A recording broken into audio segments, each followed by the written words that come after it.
I know what I was going to tell you. All right, before I go into my whole spiel about following me, right? Because like I almost sound like those YouTubers where I'm like, I ring that subscription bell. Too bad Facebook doesn't have one. No, okay. So you guys, I told you about the books that I wanted to read for the year, right? Like I went through all of them. I already read The Alchemist. It was really good. The other one that I wanted to read was called The Subtle Art of Not Giving an F. Okay, but there's actually a word. And I just want to let you guys know, I am usually not a quitter with the book. Like, even if I find a book to be super boring, like I just read the book because I feel bad quitting on it. I don't know. It's just the thing. I got 3 chapters in and I stopped reading the book. I was really bummed because I was really, really looking forward to the book based on the title. And I know you can't judge a book by the title, blah, blah, blah, blah, blah. I thought it was going to be more about learning to like let go and not hold on to everything and like learning to go with the flow and those sorts of things. And the author starts to go down that path and then he like backtracks and then he'll start to go down that path again. And then he backtracks, right? And so it's like all over the place. So I was sticking through it. Like, I'm like, all right, it'll be fine. It'll be fine. But then when I got done with chapter 2, I don't even think I fully finished all of chapter 3 because I just couldn't get past the end of chapter 2. So in chapter 2, he talks about how every action has an opposite or equal action, right? Like you can't, that was kind of weird. Okay, so you can't appreciate the good without having the bad, right? Like you can't appreciate what you have until you lose it, those sorts of things. And it's a personal journey of mine, so I'm gonna get a little personal on you guys, sorry. I've spent a lot of my life being like, oh, I can't have something good because if I have something good, something bad is going to happen. Okay. Obviously, there's a lot of trauma behind that. I get it. Okay. We don't need to break it down. I get that. Okay.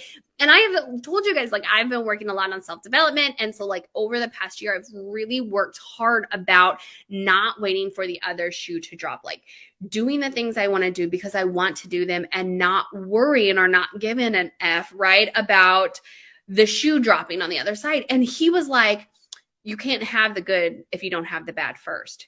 And I was just like, really? Like, you're now like taking me back. Like, I took a whole year working on like letting go and not waiting for the other shoe to drop. Like, for example, when we bought our house, I kept telling my husband, it's not going to happen. It's not going to happen. We're never going to buy our house. It's not going to work. And my husband's like, dude, why? You are so negative.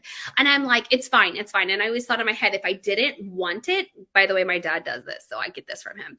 If I didn't want it bad enough, I couldn't be disappointed when I didn't get it, right? Like there's that whole like weird mindset about that.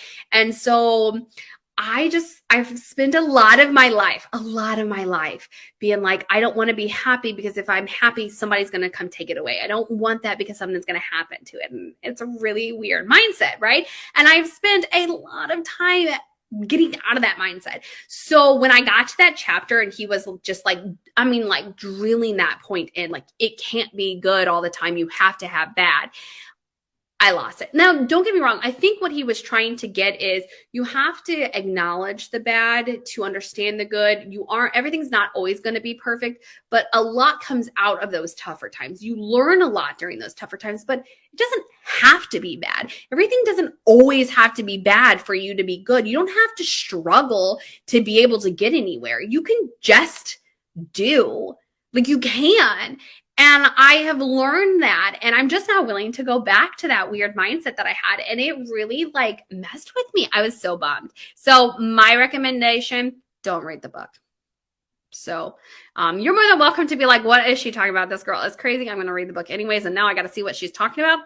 Do it. I would love to sit and chat with you about it. Like I just couldn't do it.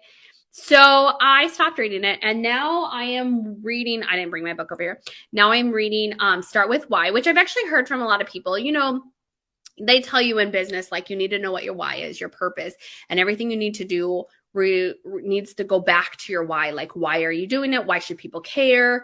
Why would people want to follow you? Why do they care about your business? Why do they want to invest time? Why do they want to invest their money? Like those sorts of things. And so that's the book that I'm reading now. I like it a lot better. I'm not going to lie.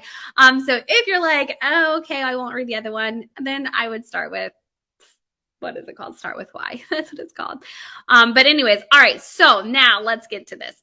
If you guys are watching me and following me, are watching me live on Facebook, you should be liking and following us on Facebook. If Facebook's not your jam, I totally get that. Then you should be watching us and following us on other social media. We are on all the other social media. Facebook is the only one that we are at Perfectly Pastry Bakery. All the other guys are at Perfectly Pastry. Yes, it is a thing. If you were ever curious why that's at, go watch some of my earlier lives. I tell you all the time how I messed that up, you guys, like for real. All right, you guys, I'm going to hop off of here. I hope you have a wonderful rest of the week.